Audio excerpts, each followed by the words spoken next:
Alors on le sait, Barack Obama va entamer son mandat dans des conditions très difficiles. Le pays traverse l'une des pires crises économiques de son histoire.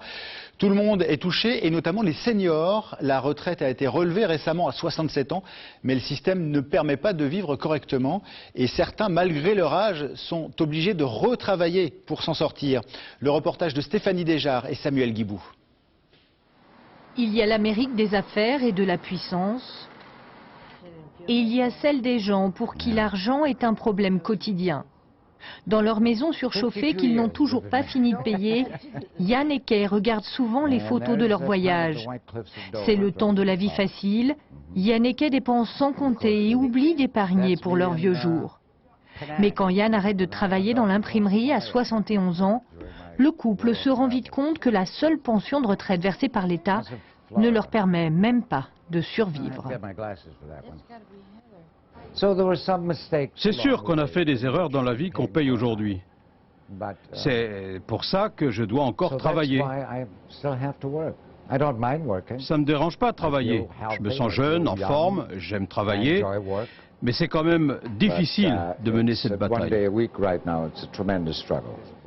Alors à 79 ans, Yann fait le barman, comme lorsqu'il a débuté dans la vie. Aux États-Unis, 40% des plus de 65 ans sont dans cette situation. Une station-service au bord d'une autoroute du Michigan, Arlene, 68 ans, encaisse les plaintes des clients et n'imagine même pas accéder à la retraite. Pourquoi? Mais parce que je ne suis pas mariée, que je dois subvenir à mes besoins.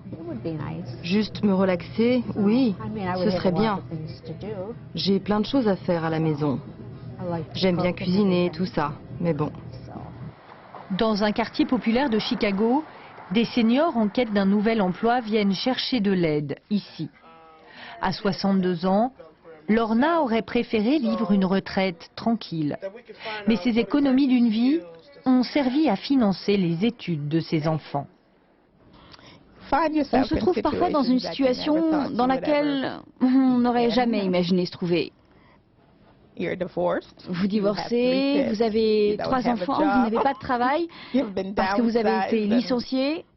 Et alors, cet argent que vous aviez économisé part si vite. Ils doivent retourner au travail, ils n'ont pas le choix. L'allocation publique ne suffit pas et la pension privée non plus. Aux États-Unis, il n'y a plus guère que les fonctionnaires qui soient désormais assurés du paiement de leur retraite.